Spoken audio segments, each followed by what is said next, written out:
Hey everyone, my name's Andy. My channel's Finding Value. If you like making money, if you like commodities, if you like anything about investing, this channel is for you. Subscribe to the channel. Give me a thumbs up for the content. Questions, comments below. So I'm going to talk a little bit about investing and the emotional aspect of it.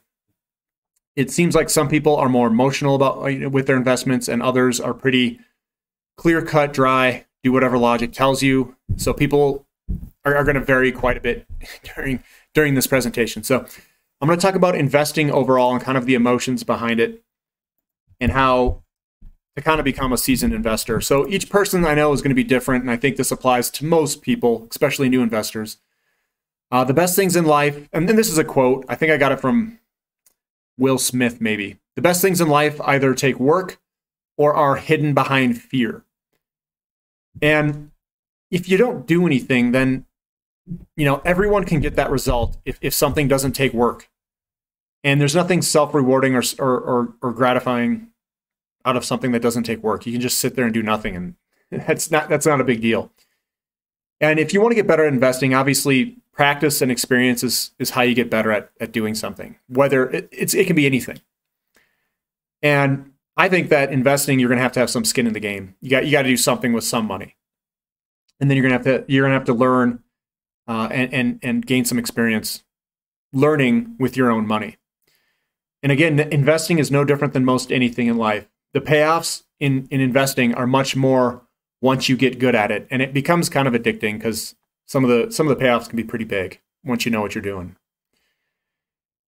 Again, here's having skin in the game. Perhaps as a lesson, take a small amount of money and go for it.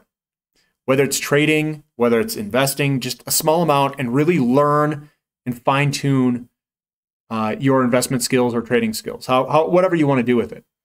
Try trading in and out of stocks and see how well you do with a little bit of money. Not a lot, just a little bit, and see how you do. And if that doesn't work, maybe stop trading. That's one option. Take a position and watch it go down and up to see how you feel. See what it's like. Go into a riskier company and see if you can stomach those moves. Learn yourself and see what your risk tolerance is. And then once you figure out, maybe trading's not for you, maybe you want to be an investor, and maybe you can't take those wild swings, those volatility swings, then you develop a strategy around your tolerance to risk and the companies that you know and the sectors that you want to know. And I think the only way you can really learn this is you got to have some sort of skin in the game to get better at it. Because that's how you really start to learn, is when you see the losses, you see the wins, and you can see that volatility and really learn about yourself. And what I have is overcoming fears. Fear is basically a fear of the unknown. That's, I think, what the majority of people fear, is not knowing something. How do you know it's going to go up? How do you know it's going to go down? It's the fear of not knowing that movement or whatnot, not having control over it. Take positions in companies, and if you're fearful that it will go down, that's something that you're going to have to learn to overcome. The best way to get rid of fear is by understanding and knowledge, and also experience. This channel can help you eliminate those fears and turn you into a better investor. It turns you into a knowledge machine where fear will turn into greed.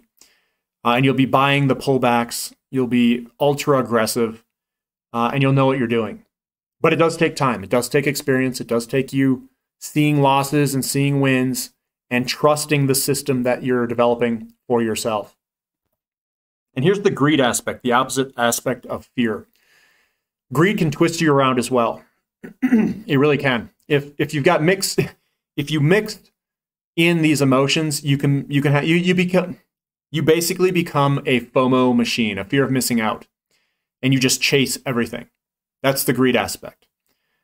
If you can keep in check the extremes of fear and greed, and you turn on your brain to see value, that's where I think you will succeed in becoming a good investor. You're not chasing price. You're not fearful of price. You're focusing on something entirely different, which is value. Keep your eyes planted on where you want to go, not necessarily where the path takes you in the markets. because the path's going to throw you all around, and you don't know if it's going to go up. You don't know if it's going to go down. You don't know if it's going to be steady. The path is really weird. Just keep your eyes out there on the 5 to 10 year plan and invest accordingly to that plan. And when you have that investment plan, stick to it. Don't be moving all around, chasing price. I mean, that's where you get into trouble, is when you start chasing things because of emotion. And experience. I think all someone needs is a few good companies to return well. And I think that will help you orient yourself very quickly over time. You're going to get to see how things work. Get a few good breaks of success using a little bit of technical analysis on identifying a bottom, and investing becomes very addictive because of the rewards, how large the rewards can be. And I'll just say that having a lot of money or getting a lot of money is just going to amplify whomever you are. So it's not going to fix any problems. It's not going to make life much better unless you're really struggling with money. It's only going to amplify already who you are. Then once you get even better, it just becomes a game that you can just put into automatic mode. You just know what to do. It's like, boom, you do this. Yes, I've seen this before. Add a little money and you just keep going. See the setup and value, buy, get some volatility, and then no worries. So my experience, I'd be a lot more wealthy not trading in and out of companies. It takes time for companies to create value for shareholders. It's not an overnight thing. It takes time for commodities to make large moves over time. It doesn't happen overnight. Fear and greed to the extremes are your worst enemy, is what I've found. Which means the worst enemy is your untrained self in investing. Listening to others can get you into trouble. And follow yourself and learn this stuff inside and out. Go watch my other videos and figure out what investors do and what they look for in value and market conditions. Another thing I want to touch on is YouTube information. I followed a lot of people on YouTube, and I become a better investor when you only take bits and pieces from people. That's kind of what I do. Don't get into the habit of saying this person says X or Y and rely on that person's opinion. That's very dangerous to do that. I would recommend that you figure it out yourself and be powerful yourself and understand why things move the way they do, or understand the trends. Look for correlations in history and use those to your advantage. Most things I hear on YouTube is taking data, then jumping to conclusions. So you got to be careful when people are doing that on YouTube. They say X amount of people could potentially do something. It's like, well, that doesn't mean it will happen. It just means that could be a potential. I always look at the data and say, does the trend support that opinion? Most of the times it doesn't. So I like to see data real time through charting and seeing it change on the charts first before jumping to conclusions. And I'm mainly talking about the real estate market. The real estate market it's been going up for years. We have been drawing down inventory for years, and it's very hard to change that market. So I'm very reluctant to jump to the other side of things when this Titanic ship has to turn, and it turns very slowly. But if it is the Titanic and it did hit the iceberg, we'll see it in the data before it sinks. It just doesn't go underwater in 2 seconds. It takes a long time. Hours. So another thing, if you want to become a successful investor, you're going to have to learn patience. And patience, I think, is one of the most important things in investing. Money is made by being patient and letting your investment work over time. That's all it is. It can be volatile over the short term, but patience is required and the control over your emotions. And really, you're going to have to master your emotions in terms of fear, greed, and convert that into patience. Patience is needed to get really good buy points, and most people are very quick to jump into the game. And honestly, the way I see it is they just want to be in the game. Doesn't matter if they get in now, if they get in later, they just want to be in. They make the decision, they want to be in. And then they complain when they lose money in the short term. It's like, well, you didn't time your purchase. You weren't patient enough. You got to be patient, cost average in slowly, and try to get the best prices that you can. And in the short term, I don't think it's possible to be up 100% of the time. You're going to be down in some positions at some point. That's part of the game. So my conclusion is you're going to have to master your emotions if you want to be a good investor. Try some things as a learning experiment with a little bit of money to get better at investing, to better know yourself, to see what your risk tolerance is if you're a new investor.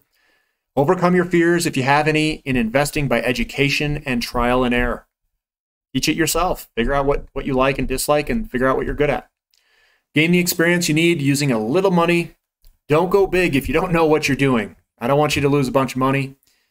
And patience is required to make money and time entry points. You can't be impatient. So overall, I mean, to be a better investor, take a little bit of money and try it. Just go do it and see how it works. The problem with some of this is if you're an investor, it takes a long time to really have that investment, we'll call it, grow. So use some of my videos, look at my videos, binge watch them, ask questions in the comment section. Doesn't matter where you leave it in the comments. You can randomly put them in certain videos. I'll answer them for the most part. Sometimes it's hard for me to see if they put a comment and then I responded and then you put another comment below it. Sometimes that's difficult for me to see because it doesn't automatically pop to the top of the list. So I have to scroll through a whole bunch and try to find things. And those can oftentimes get lost and I don't see them, especially if you get a lot of comments. So I just want to let you guys know that. For me, investing, in my experience, I was pretty crappy in the beginning, but I didn't have this kind of acceleration education phase that you do on YouTube. So I kind of learned all this by myself. So it took probably a little bit longer, definitely longer, probably even 8 years longer. But if I had something like this, I could learn, I think, pretty quick. So you guys like this content, give me a thumbs up, leave comments below. Thank you for listening. This is Finding Value.